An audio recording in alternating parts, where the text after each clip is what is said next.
Hey, this is George Lynch, and welcome to my workshop. This is basically a recording studio that I turned into a design studio and a guitar building factory and an art studio. So I don't really have enough room here, but I just managed to cram everything into a small space and move things around as I need to.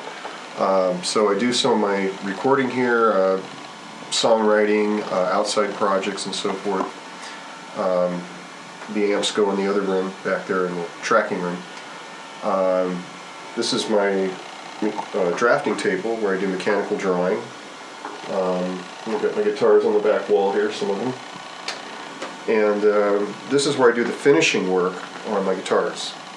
So once I pin route the bodies and lathe the necks and all that, then I take them outside here or to my shop in North Hollywood and I finish the hand routing and dremeling and so forth and sanding, and then when that's done I bring the guitar bodies in here and the necks and I finish them, and that's where I'm at with this guitar. And this is a Headhunter that I'm working on for a guy in Chicago, and where I'm at with this is I've pin routed the body. I've hand routed all this after I draw my lines, and this is all done on the sides and the back and the front, obviously. After all that heavy lifting is done, this one I'm doing with shark teeth, and what happens here is I take I find my pattern of teeth, and then I draw a pattern around on the wood, and then I use a Dremel tool and Dremel out the shape and then sand it, and then I burn it, and I use this torch. This is my torch. This is my other torch here, and I use these torches and I set the guitar on fire basically in hopefully a sort of a creative pattern. And then once I do that, I stain the guitar, and then I start to install all these bits, these skulls and teeth and whatever it is that I'm putting in the guitar. Sometimes I use fossil bones, like I have these 30-million-year-old fossil bones that I've got from a guy in Florida. So when I do the fossil guitar, I use these. And I've got all kinds of bones here. I collect bones out in the desert and order them online and so forth. And then I stain them and paint them, and then I'll do some painting on the guitar body with acrylic paint once this is all glued in. And then the last thing I'll do is I'll shoot a few coats of nitrocellulose clear lacquer with an amber tint, and that'll seal everything up. And then we go to the finishing the neck and the pickup winding stage and distressing all the metal. Another thing I do is I refit the bridges with upgraded stainless steel and titanium parts and bell brass parts. Upgrade the bridges, and I do engraving and so forth. And it's a whole process, and it's a lot of fun. Sometimes a lot of work, obviously, but fun work. So there it is, Mr. ScaryGuitars.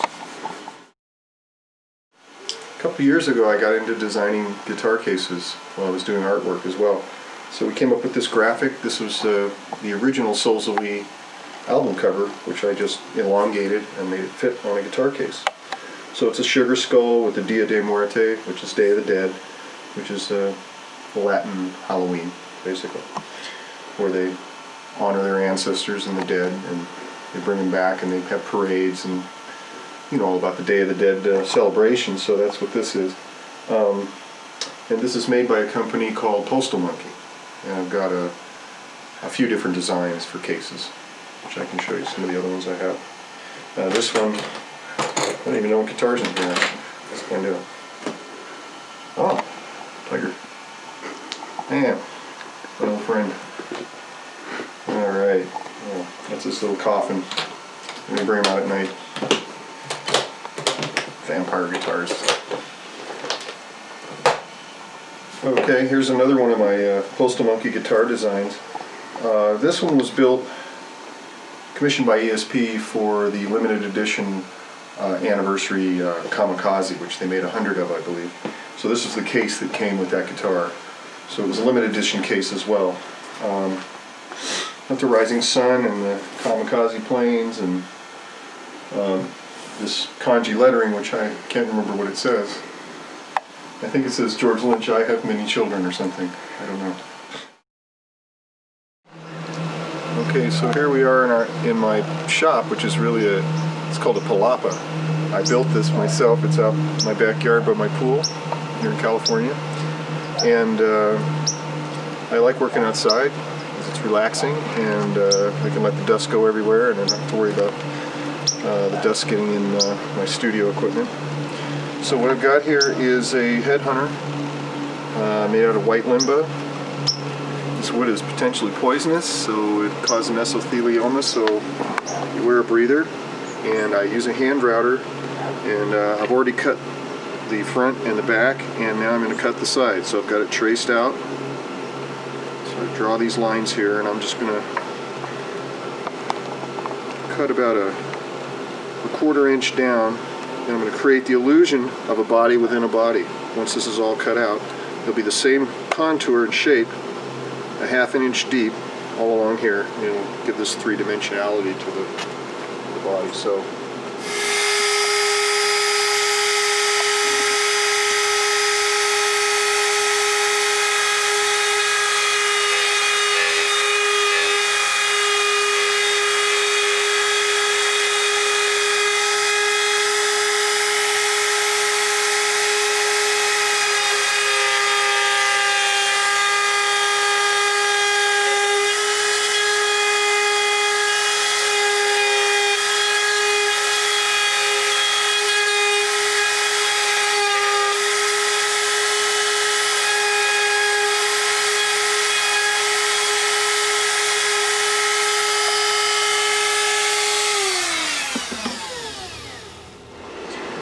And what we're doing is beginning the process of bringing this down. I cut a little at a time and eventually bring this down to about here.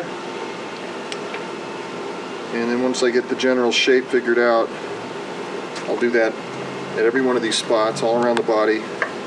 And then I'll use my Dremel tool and I'll start fine-tuning all this. And making it smoother and smoother, and then I'll go to sanding and keep sanding it for hours and hours.